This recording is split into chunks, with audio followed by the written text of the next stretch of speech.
Want to call to order the meeting of the Livingston Parish Ordinance Committee meeting for June 13th, 2019. Ms. Sandy, would you call the roll? Mr. Mack, Mr. Harris. Here. Mr. Wascom. Here. Mr. Talbot. Here. We've got two visitors with us today to speak on different things, so we're going to move to 4 other business, noise ordinance presentation by Mr. Singleton. Mr. Singleton, you want to come up and speak to the council, the ordinance committee real quick? Sure. About your concerns? Yep. First of all, thank you for allowing me to speak. I am John Singleton. I've lived on Macklin Road here for 38 years, and over that time I've seen quite an influx of people over that time. And of course it goes without saying, more people, more noise, but that's a fact of life, and that part is to be expected. My concern is primarily focused on unnecessary noise. In the past 2 weeks, I've been awoken twice, once with a loud car with what I call a boom system, another by a vehicle with a loud exhaust. Noise isn't just irritating, it's bad for our health. In a 2011 World Health Organization study, they said that the studies analyzed environmental noise from planes, trains, and vehicles, as well as other city sources, and then looked at links to health conditions such as cardiovascular disease, sleep disturbance, tinnitus, cognitive impairment in children, and annoyance. Noise has been associated with important cardiovascular health problems, particularly hypertension. I've read all of the existing noise ordinance, and I'm here to ask the ordinance committee to simplify the language so that enforcement can be made easier. And to save time, I'll just focus on 2 of the main issues I see in the area of noise. One of which is loud vehicle exhaust, and the other is loud music, which typically coming from vehicles. And excuse me, Sir. Sandy, this thing that's in our packet, is that a submittal on Mr. Singleton? No, the thing in your package is, in green is the Unicode proof. The sections in green use the old ordinance numbers, but I'm sorry, all the black is the Unicode proof. So Okay, so this is our ordinance. Yes, this is our ordinance. Okay, I'm sorry, I wanted to see what we were looking at. The Unicode proof, they're numbering different, so I put our old numbering system in case he referred to it. Okay, in green all right, or I didn't mean to interrupt you, I wanted to see what was in front of us before we got too far into this. Not a problem, as I am getting ready to reference the section, and that's section 5.5-14, paragraph E. What page is that? That's gonna be page 4 in our proof that we have. All right, I see it. Okay, and item 2. That's actually page 5. And that part of the ordinance says, the driver of any motor vehicle shall operate said motor vehicle as quietly as possible on parish roads at all times, so as not to disturb the peace, quiet, comfort, or repose of persons in any dwelling, apartment, hotel, or other type of residence. It shall be unlawful to create any loud and unreasonable noise in the operation of any motor vehicle, including but not limited to, and I'll skip the steam engine part, the discharge into the open air of the exhaust of any stationary internal combustion engine except through a muffler or sound dissipative device that will effectively and efficiently prevent loud noises. And this all sounds very logical to me, but I think we can probably all agree when it comes to enforcement that word of reasonable is going to be certainly something that a lot of people could dispute. What's reasonable to one person certainly could be unreasonable to another. But we can agree, I think, that vehicles are equipped with adequate mufflers from the factory. And I want to make this point very clear. I don't have any desire to make modified exhaust illegal. I've owned vehicles over the years that have had modified exhaust that, in my opinion, and here again, there's an opinion, that sounded very mellow, but there were never any exhaust that would wake up my neighbors when I came in at night. The loud exhaust that I'm concerned with, in many cases, are vehicles that have no muffler at all. They are simply a straight pipe exhaust system, and these are the vehicles that will literally rattle the dishes in the cabinets. And I have some vehicles on Macklin Road that will in fact make the dishes rattle. Some folks may read the ordinance and say that a moving vehicle is only creating a short duration noise, and I would respectfully disagree with that. A moving vehicle, especially one with no muffler, simply has the potential to disturb hundreds of people as it continues down a particular road. And so the questionable rights, and I put quotation marks around rights of one person, infringes on the rights of a multitude of law-abiding citizens. But before I continue on with the vehicle exhaust noise, I'd like to refer to, in that same section, 5.5-14, paragraph A and B. And I won't read all of it, but the main part here. Playing or operating or permitting the playing, use of operation of any radio, musical instrument, phonograph, or other machine or device for the producing or reproducing of sound that can be heard from the distance of 50 feet or more, whether the source of such sound is located on public or private property. If said source is located upon any public or private property and can be heard inside a structure or in a motor vehicle other than the source of said noise, and if in the receiving motor vehicle or structure all doors and windows are closed. Now, in my opinion, and I'm not a law enforcement officer, but we certainly have one here, that part of the noise ordinance seems pretty straightforward, that if you can hear any type of music playing device in an automobile especially, and you can hear it 50 feet beyond that vehicle, or you can hear it in a vehicle nearby that has the windows up, and I'll say in the case of our deputy here tonight, if he was at a stoplight, and we only have one stoplight here, and he can hear a boom system in a car 2 or 3 cars behind him, then I would say, as far as the noise ordinance is concerned, he doesn't have to do anything other than either issue a warning or write a ticket at that point. It seems, I don't think there's any question about that. If it's 50 feet and you can hear it, that's fine. So using that as an example, if you could modify the ordinance as far as vehicle exhaust to where it's more easily enforced. I know these guys have plenty on their plate. They don't need to have to try to sort out whether or not a noise is excessive. I realize fully that when you're trying to deal with vehicle noise, whether it's exhaust or whether it's boom systems, that's very difficult as well. But I can tell you that on any given evening during the school year, it's going to start at about 3 o'clock and it's going to go to 5. And when school is not in session, it's still going to happen, you know, when people are going home. But increasingly, at least on Macklin Road, we're having loud exhaust and loud music, not just during the day or going home, I'm talking about in the middle of the night. And that's my concern. Again, I've lived here for 38 years, seen a lot of things happen, and my concern is we're seeing noise at an increasing level, and it's kind of like coastal erosion. It sneaks up on you, and by the time you finally realize that it's a really serious problem, it's going to be very difficult to deal with at that point. If we can catch it at this stage, I think it would be a lot easier, and I would be more than happy to help the council as far as I've done a lot of research and I've read a lot of papers from other towns and cities.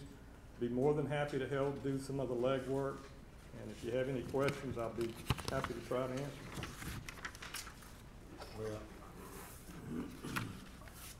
I think we all understand your concern. I think that we probably need to address this similar to we addressed the solicitation ordinances. We need to get one of the council clerks to reach out to the sheriff and see if he can, you know, give us a liaison to work with, and then we'll try to figure out some, you know, what their concerns are with enforcing what's on the books and how we can best, you know, address the concern for the public. And it might be that we, you know, we try to get you in touch with them once we figure out who Sheriff Ard would like us to work with. But that's kind of how we worked on this solicitation ordinance that we're getting ready to talk about in a second, is that we reached out to the sheriff's office. They helped us in the drafting of this ordinance, and we're going to sit and talk about it tonight. So I think if we're going to address noise and try to address some of your concerns, and obviously specifically, you're more concerned about vehicles traveling up and down the road is the part you really wanna address, then we need to, and since that obviously won't, necessarily encompass the problem of DB meters and all the other stuff that's associated with it, it's something that, can be defined in linear feet and absolutely hearing noise, and so maybe maybe it'll be something easier that we can, sit down with the sheriff's office and address. There's no need for us to pass a law that they can't enforce, so I think that's most important. What do you think, John? I agree. So I think given, your concerns and what you've expressed to us, that we're gonna just ask the council clerks to, to reach out to the sheriff's office, and we'll start working on this. And Angie, you've got Mr. Singleton's contact information, right? And then I think what we'll do is we'll reach out to the sheriff, we'll figure out who he wants to have us liaison with, and then we'll try to, maybe have him contact you directly, and y'all can talk about the issues you have, and maybe we can get back together and try to work on some specific wording before we come back to a group and talk about it. But I think I appreciate your information and your comments, and we'll definitely move forward. That's the best way to solve these ordinances, is to get the professionals involved that have to enforce them. That's what we've tried to do with some of these other ordinances that deal with engineering and construction, is get those individuals that have to deal with it to make recommendations and move forward, because we're definitely not experts in everything. I think that, and I appreciate that, I think a lot of the residents out here have just given up on, they just have accepted that noise is a way of life, and it's not. It doesn't have to be. There's certain noise, somebody's gonna have to cut their grass. We gotta deal with that. If they're cutting their grass at 4 o'clock in the morning, that changes. So, Right. But there's so much unnecessary noise, and I'm glad you mentioned the DB meters as well, because the way that most of these sounds, exhaust sounds and boom systems, that's bass sounds. And low-cost handheld noise meters like I brought with me from Radio Shack, measuring dBA, and I'm not a sound engineer, but I'm told that dBc, dBz, that measures these bass sounds, and then it goes one step further in octaves. If I'm a road deputy, I don't want to have to understand all that stuff. What I would really like to have is, if somebody calls up and they've got a complaint on noise, I want to be able to pull out a meter and just flip the switch, and if it goes above this number, there's a violation, and not having to shift gears and understand the science of noise, because it is a science. It really is. Trust me, look, we've got a gravel ordinance that has a reference to DBs in it. And I've been out at several people's homes at 4:30 in the morning taking DB readings, with relation to the gravel pit. Mm-hmm. And you look and you hear the backup alarm on the loader going off, and it's not budging the DB meter.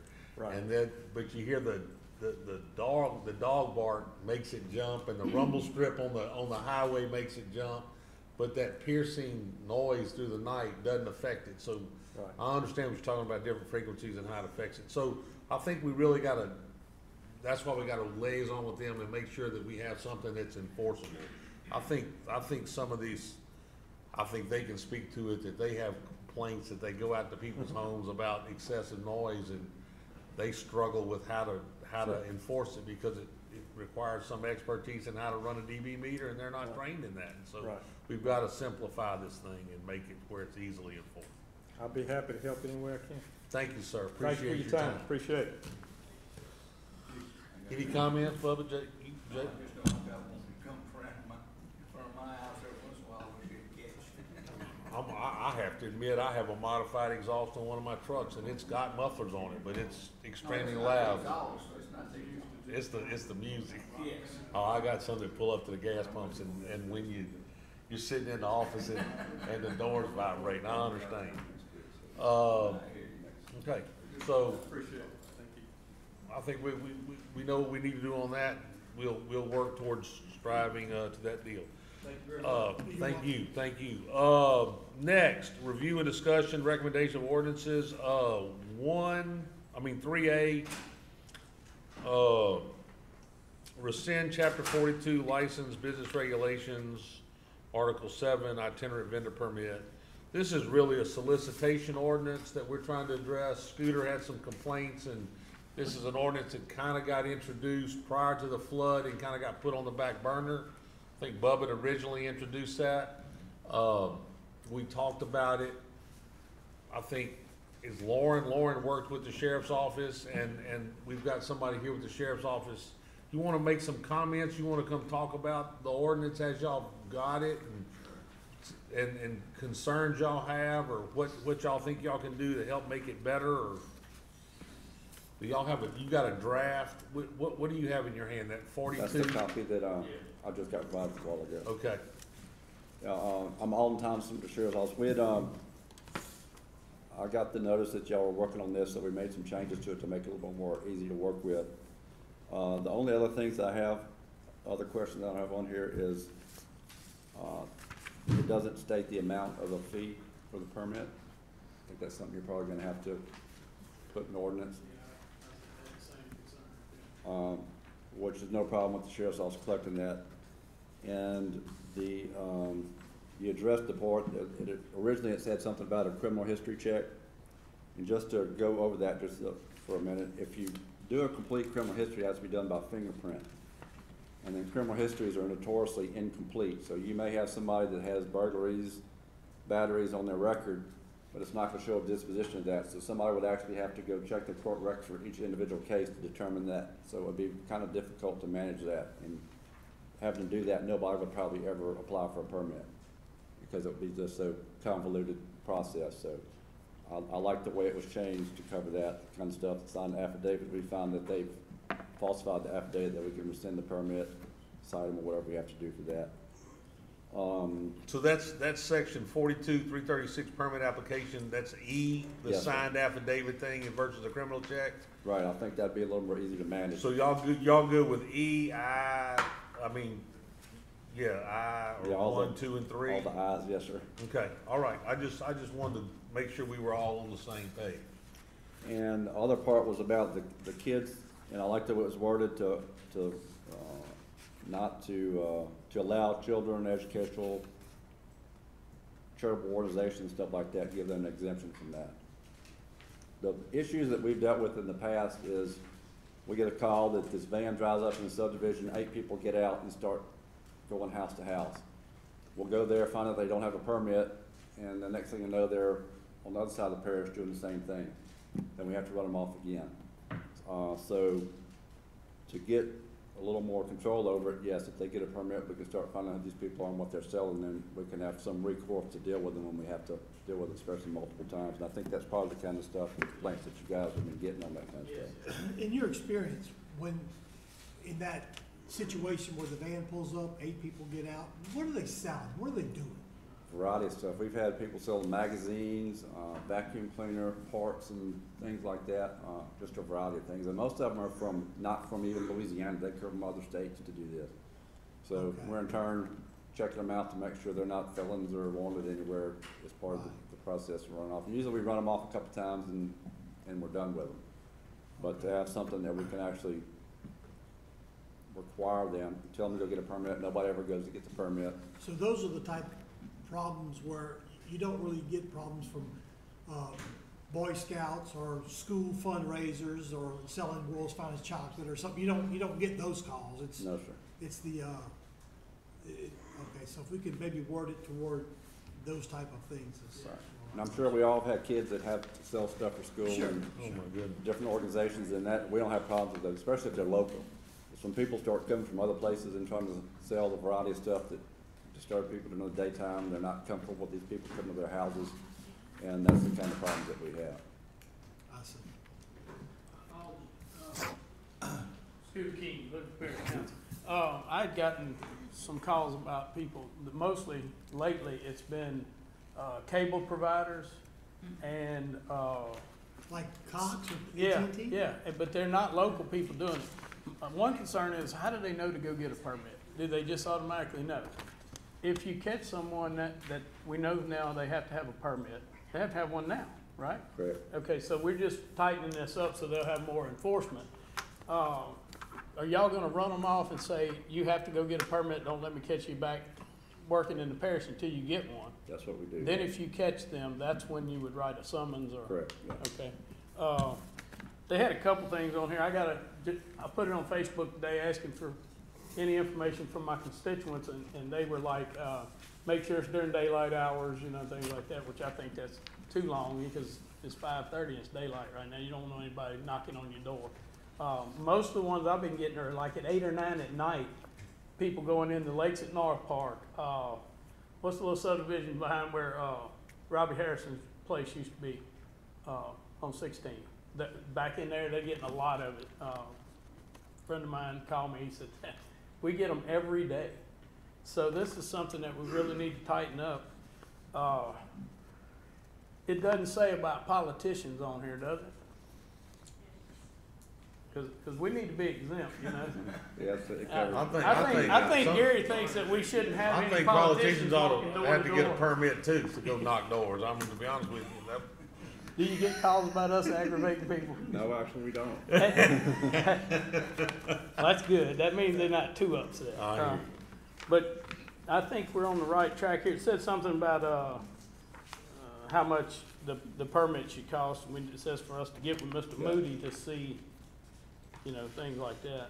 And look, and I think right now the sheriff's the collector of all taxes in the parish. So I think where we note that the Livingston Parish tax collector, we need to identify that as the sheriff's office. sheriff's office. The sheriff's Right, office yeah. will Needs actually to- be the collector of that fee. Well, that's why we're talking about, we need to get everything aligned, and if y'all see something in here that we don't want in there, let's take it out. Don't put it in there just because, you know, because it makes it easier for you guys when it's more compact and to the point. I'm wondering, are we looking, I know that when we talk about the issuance, we talk about the tax collector shall issue the permit. Are we gonna try to have the sales tax guy involved? Are we trying to have the school board sales tax collector involved in this, or how have they handled that in other parishes as you've done the research? The sheriff's office currently requires a sales tax letter from the school board. Okay, so that will be that's addressed in here, that they'll have to get a letter from the school board to buy the permit. Is that what we're talking about? Not in this ordinance, but it is what the sheriff's office currently does due to the state law. Like, they go by our ordinance and state law, so Okay. Do we know at this point, like, do we issue 30-day permits, yearly permits? Do you know, Alden, what? You'd have to, whatever you. Because I mean, you know, we might need a different schedule, because if somebody's coming in and just wants to do something for 30 days, they wouldn't need to pay as much as somebody needs a year permit. I think they need to have their permit around their neck, just like everybody else is required, and have it where you can see it when they walk up to the door. I don't think just having it in your car or your truck, you go, oh yeah, I got one that's in the truck, well, let me see it, you know? So as we're talking about these, so we're going through here and we're talking about currently as it's structured, you gotta have a sales tax letter from the deal.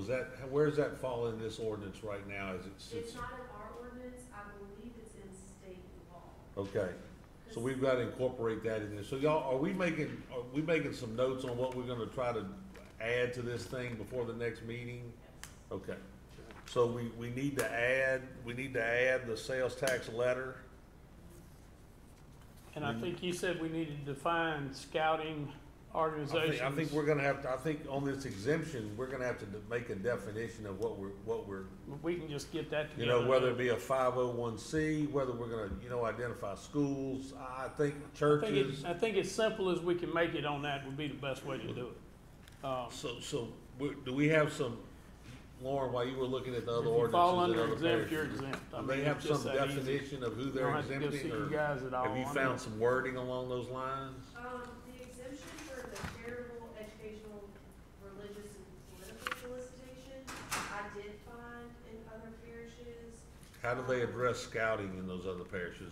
I did not see anything, I didn't even think about it, because I didn't see anything. Okay, so we're gonna Because they look. probably just know, it's known that they're Well, exempt, we but gotta we look, wanna we put gotta it look in for here. some wording on that. Okay. And then something we need to be thinking about is, as we're talking about the definitions, I noticed that we're gonna have to come up with some definition of a peddler or solicitor, so that we can come up with, you know, who meets those requirements. Well, Go I ahead. talked to Sheriff Ard, and he said that you guys are running into a lot of things where people are out in like Walmart parking lots, Walgreens, kids getting out, they get off the interstate and they send their kid going selling candy to everybody's car. And he said something about that in the law, it doesn't let you do them anything. All you can do is say you need to leave, and they wanted to put something in there that said what they could do to Well, stop this then thing. we need to figure out, we need to look for some wording, or we need some help from you on how we're gonna address those concerns, if Do that's you something have the a- sheriff needs to. You already have a roadside solicitation ordinance which prohibits that completely, which is good. Okay, Are you talking about like in private parking lots? Yeah, private parking lots, that's what he That was would- talking to me about, yeah. That's up to be, because like Stein, there's people in front of Stein's all the time selling candy and this and that, so it's up to the retailer whether they want those people on the property or not. Okay, If okay, they're so selling that, and the retailer doesn't want them there, they can tell us and we'll tell them to leave. If they don't leave, then they can. so that's something that you don't think we need to address, okay, Okay. I just wanna make sure that Alright. we're straight on what we need to talk And- about. And the ones that have a HOA that actually post no solicitation signs, do y'all treat those differently when they decide to go in there? Cause I think that's, Lakes at North Park actually has no soliciting, and the people just go anyhow. That would be helpful, yes. Yeah, I mean, and that's what I'm gonna try and get it out to all the HOAs, and we need to get it out to all of them that we know of in the parish, and let them vote to put no solicitation signs up if they don't want the solicitation in their subdivision. You know, just on the streets where, you know, we live, it's kinda hard to do that, but they would have to have their permit to Okay, do the so, right thing. so while we're here clear talking about this, let's look at the items we wanna address. We Okay. wanna address, we wanna be sure that the tax letter is included, that we bring scouting into the definition of exemption, right? We wanna figure out. There how to may be put- several that we need to put on there and define them. Well, So- we've defined charitable, religious, political, Oh, and and then education. scouting wouldn't be charitable, but, okay, I get it. So we Yeah. just gotta figure out if scouting's gonna fit under charitable, maybe we need to go back in the definition and define what each one of those are early in the deal, early in the ordinance, so that everybody can be clear. It'd be clear, yeah. Right, That's good. You have any let's see, more? some other concerns we had that we talked about while we were here, we made, Sheriff on them. we're gonna define that the sheriff's office is gonna collect the fee. We still have to address what the fee's gonna be. Yep. And I had a question about that too. Lauren said it ranges maybe between $50 and $200. I think that's why a lot of these people aren't getting permits. If we're making an affordable permit, maybe they'll sell more permits and get people doing it the right way. So then y'all need to talk But amongst the yourselves. sheriff would have to decide that. I mean, the sheriff's gonna have to figure out what it costs him to process the thing, Right. so we're not gonna make him do something for No, nothing, and- so and- yeah. he needs to determine what his costs are. Yeah. We're not doing this as a revenue, we're doing this as a No, but as a registration. break even, yeah, it But just he needs to needs be to a wash. figure, I mean, Sheriff Ard needs to analyze what his costs are in doing this, and needs to make the fee appropriate, Okay. and make a recommendation to us, I think, on this thing, is Alright. how we need to Got do that? that. Yeah, that's something that, you know, Happen to be going through Wax Road, it comes out to, Whispering Pines subdivision right there. oh, it's in another ordinance, but we need to make sure it's in here. A big sign, Okay. you know, no soliciting and all this other on that sign, so. So I you're think saying that's the all right. itinerant, We the get a good itinerant, start on it. We'll work on it a few more times. And they have to have a minimum bond of $500. That is another separate ordinance that we have. okay, so do we need to start incorporating these things, or are they different? Do we need to bring that language into this one? Do we need to make it's in there? Okay, Which one's it in?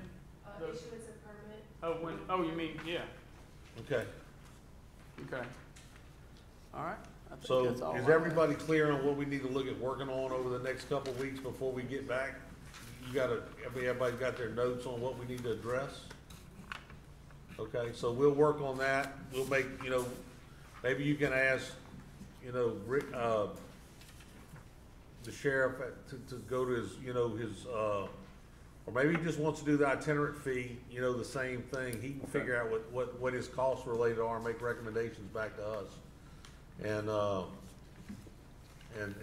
maybe by in 2 weeks, we'll have a more polished copy that we can get back to you to review before you come, you can come comment, make sure we're all, we wanna try to get this thing as correct we can the first time. Do it one time and be I done. agree. Yeah. Be done with it.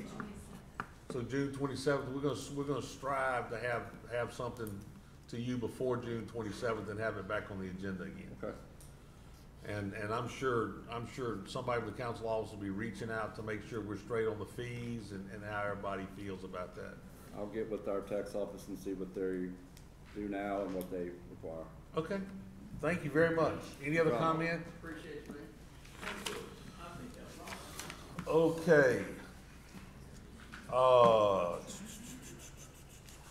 Item 3B, sewer treatment plants.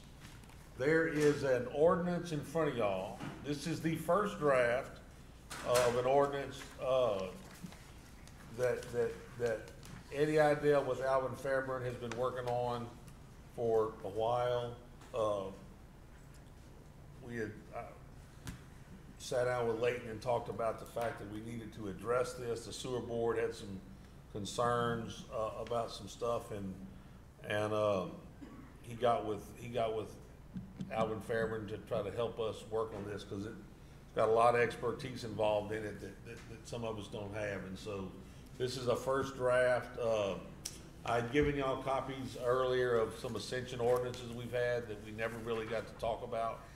But this is kind of an incorporation of some EBR stuff, some Ascension stuff, and whatever. So this is just a first draft that we have.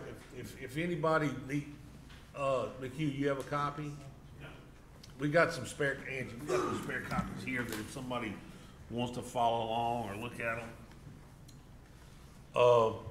And I think there's some highlighted stuff in there we'd like to talk about. I'd like to start talking about today, and then we can kind of go, through this thing, and then everybody can read the whole deal. But these are highlighted parts that we thought might be interesting to other people. But the purpose of this, I don't know if y'all realize that there's the way that the sewer in this parish works. We've got some sewer. Denham's got a sewer system. Walker's got a sewer system. The towns have some sewer systems. The Livingston Parish Sewer District covers parts of 5 council districts. From Watson down kind of between Denham and Walker, moving south. And they're actually getting ready to build another regional plant off of Buddy Ellis. They're looking at a site for a possible regional plant north of Walker around 447. As the parish is growing, so that they can be ready to address the needs of development in those areas. But we have over the years built subdivisions where there was no sewer and put package units in, and those package units, believe it or not, a lot of them are under compliance orders from DEQ and Department of Health, because they're really not, a lot of them aren't meeting the standard, and so consequently we're discharging or having discharge in the waters of our parish, affluent that probably doesn't meet the standards of the permits that were given back in the day. And over the years, the permits have gotten tougher and tougher, and now the standard is such that it's hard to build a package unit to meet those standards. But anyway, the purpose of this ordinance is to make sure that we're getting clean, affluent discharge in our parish. Now we're not talking about individual homeowners. Let's go ahead and clear. We're not talking about individual sewer treatment plants. We're not talking about your septic tank.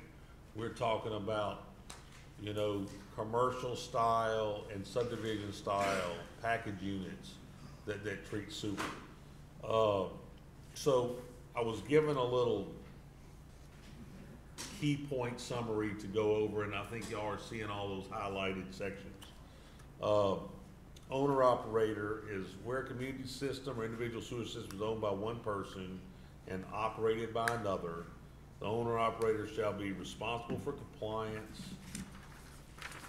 with this division, liable for any violations of this division. In such a situation, the parish, in its sole discretion, may take any necessary enforcement action against the owner, operator, or both. I don't know if y'all know it. If y'all been in the development of subdivisions or seen this, sometimes the guy will build a subdivision put a package unit in and then give it away. Give it to somebody to operate, because they need the sewer to sell lots, but they don't wanna deal with the headaches. So they give them away. So there are companies that's all they do is operate sewer treatment systems. And so this is to address whether it's the owner, the operator, or both of these, that this ordinance will apply to those individuals. And the next thing is there's gonna be a cost associated with running this program. It's gonna cost the parish money to inspect. So basically what it talks about is that any entity that operates a community sewer system shall have an active franchise agreement with the parish of Livingston. And they will pay a quarterly fee to the parish of $5 a customer. That's how the system will, that's how the whole program would be funded, that's how this ordinance would be funded, is that, let's take for example, my subdivision, and let's say there's 50 homes in it. Then the operator about the sewer system within my subdivision would pay the parish $250 a quarter as a franchise fee for all those customers on that system. And that would go to the fund that would run the program, that did the inspections and made sure that the sewer systems were in compliance. So even though we're creating a level of government, it's not costing the citizens, it's not costing additional taxes to run the program. The program will be funded by the people that are being monitored. So, you know, that's the concept. It's a concept that's being utilized in surrounding parishes to fund this program.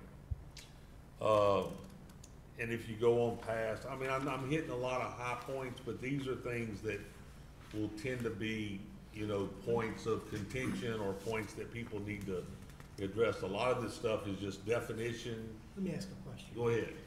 So this would not, say if someone has a house and they have a single package unit, say a Modad or whatever brand, and it's for that one location, so this would not be for, this is for the subdivisions that have the package plants. And my question is, when the subdivisions are built and they have package plants,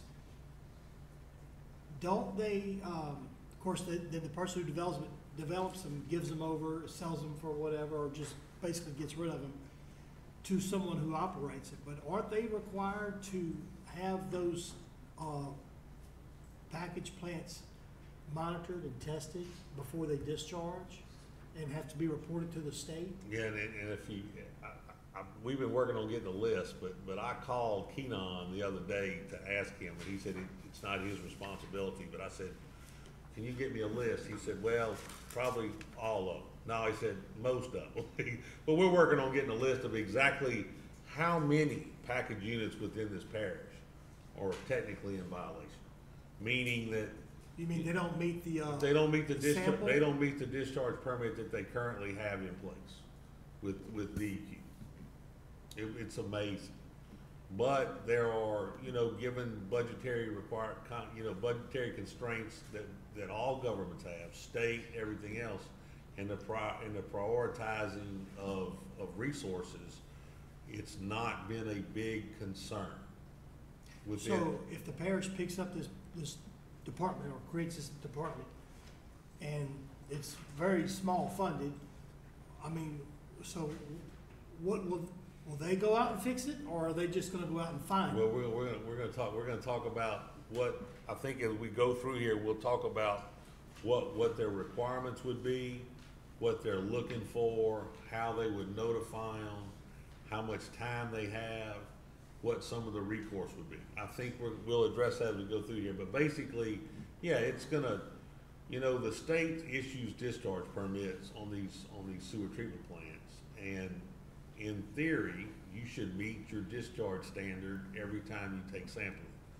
A lot of the cases that doesn't happen. We heard the other night when we were talking about, you know, a particular development, we had a group from a subdivision that talked about the problems they were having with their, you know, local sewer, which had nothing to do with the parish because it's operated by a third-party entity that we absolutely have no control over, and there's nothing that we can do to help our citizens, and so consequently, that wasn't what spurred this. This was going on before that deal, but these are those solutions to some of the problems that exist in your district that you can't really address. Go ahead, Jim.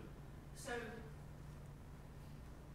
the people that are operating, they've been notified by DEQ that they are not in compliance with the discharge requirements. So we're gonna create a department, I'm assuming at least one employee to go out and remind them that they're not in compliance? I think I think Eddie talks about some sampling stuff in here later. We're actually gonna do some sampling, do some testing, send our own letters, and we're gonna, it's kind of an aggressive type situation to solve these problems. I mean, because basically what we have right now is the state's not really aggressive in addressing the issues that exist within these package units. Okay. And I just want, from a dollars perspective, please, let's put together the operating budget on this action before we submit it for introduction, because we'll definitely have. $250 a quarter from X number of, I'm not sure how many operators, is not gonna cover one employee plus benefits, I don't think. But also keep in mind, we can't even enforce the grass cutting ordinance. I mean, so, please make sure it has some teeth. Well, I think We're gonna go through all this trouble. Well, and let's get through the end of it. I mean, this is the intention of the ordinance, and we'll get through it. Everybody's got it. We can read it. Trust me, we mirrored this after some other ordinances in other parishes that are in place and being fairly effective. I mean, I just know what it's costing us for the 2 compliance officers we have now that go out and address all of these complaints, and then they get to a certain point and it's out of our hands at that point, but it still costs the parish. Well, I think this thing's gonna have some teeth in it that will be fairly aggressive, and there's the fines are fairly substantial, and so, because it's a situation that, it's the quality of the water that's running through our ditches that we need to address, and so, that was the original thought process in this thing. Let's face it, these big units, these big regional plants that the city of Denham operates, the city of Livingston operates, city of Walker, that the parish sewer system, those things are easy to keep in compliance. You know what I'm talking about? When they don't approach capacity. Now, I know that there are times that some of these places have reached capacity and they're having problems, but, they go through and make the expansion. One of the operators within this parish got approval from the Public Service Commission for a rate increase to help bring his stuff into compliance, and started collecting the fee and didn't do anything. Friggin' DEQ went back and made him roll his rates back and said, fix your stuff, and after you get it fixed, then you can pay for the repairs.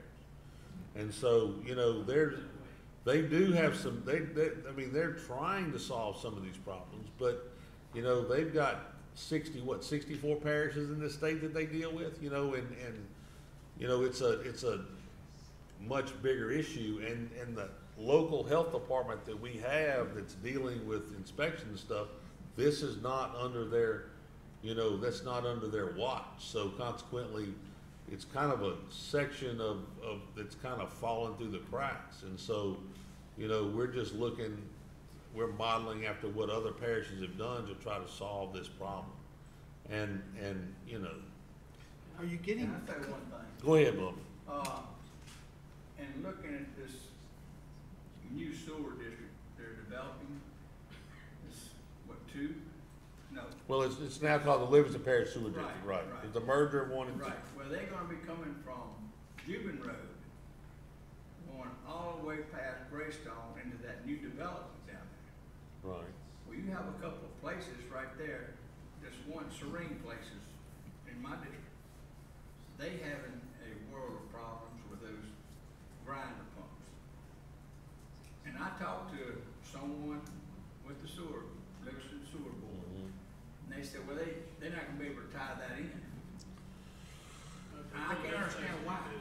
right down the main.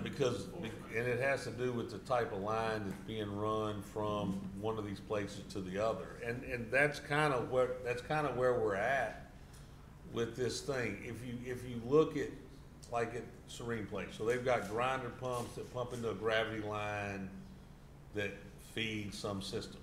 Right. The issue is to run a gravity line, you know, on grade that does cost a lot of money. So what some of these developers have done in the past is run a little line, you know what I'm talking about, to a plant, and then have everybody grind it and pump it to that plant. And so the sewer districts typically have been able to go to plants, you know what I'm talking about, take those offline, convert them to lift stations, and then pump that lift station in a force main and take those subdivisions in. Those subdivisions that have grinder pumps that don't have the capability of getting to a lift station, they could do that. They just can't eliminate the grinder pumps because without going in and, you know, running new, you know, gravity line and all that stuff. Those problems are about every year, those grinder pumps go out. Right. You looking anywhere from $3,000 to $5,000 to replace those things. And so probably in that, is there an operator on Serene Places? Those grinder pumps go to some sewer treatment plant that's being operated by somebody? I don't know where I know they leave there, go toward, they got a pump station right across Graves Creek from where they're at. But the problem is, when they ran the line, they went under Graves Creek with it and back up. So the grinder pumps are actually having to force that Right. under Graves Creek and back up. So, I mean, that's one of those situations that, you know, we've talked about sins of the past before. I mean, those one of those deals that's gonna have to be addressed, and we probably need to start looking for some community development block grant money or something like that to solve some of those issues. Gravesbriar up in the Watson area was a place that had everybody had an individual sewer treatment plant, and it ran to a collection line. And we were able to get a community development block grant.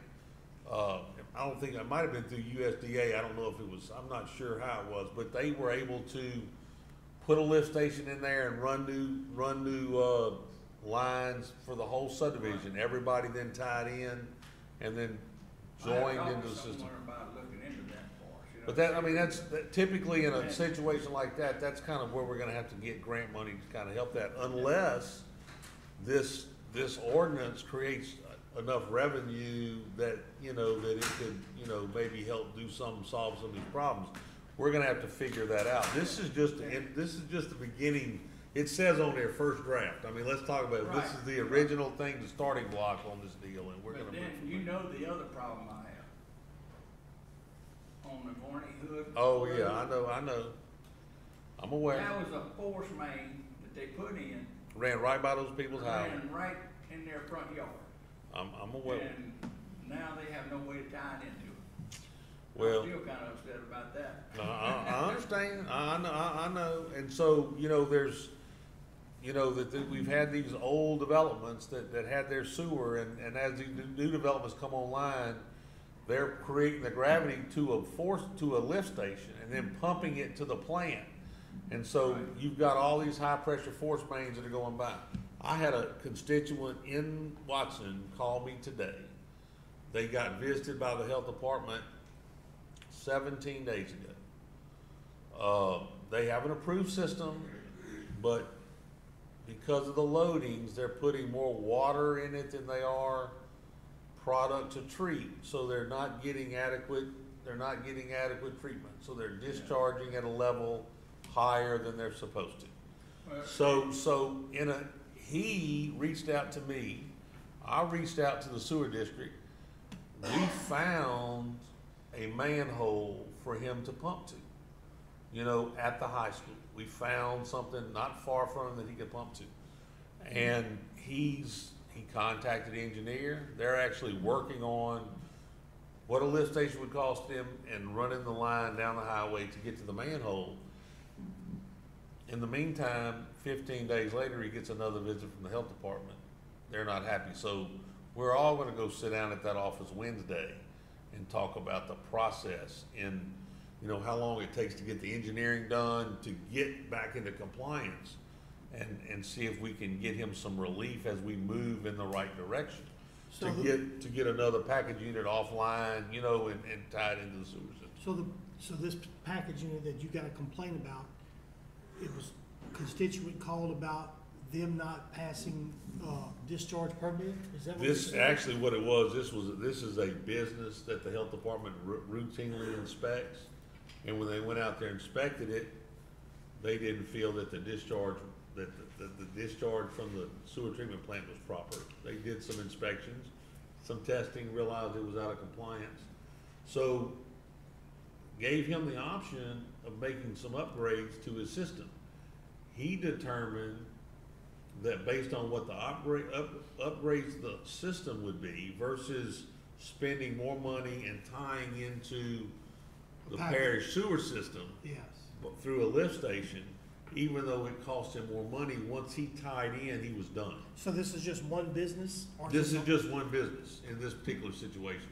And so, I mean, this, I guess my thing is, we talking about trying to get parish-wide sewer through. But at the rate we going, we'll never get it, because I know they're talking about going in and off Brown Road down there with a new system. And I said, well, good, maybe Ashland can go ahead and get their sewer system, because they all on MoDOT. right. They said, no, we're not gonna come out that way with it. Well, I guess the thing, I guess the best way to talk about this, and this ordinance is gonna address some of that in the future. You know, the sewer district acquired a bunch of MoDAD package units in the Watson area. I don't remember, 7, 8 years ago. You know what I'm talking about? And they operated those units up until recently as they laid force main through that area of the parish. And then after they got all the force main laid, they started going to those package units, taking them offline and putting lift stations in.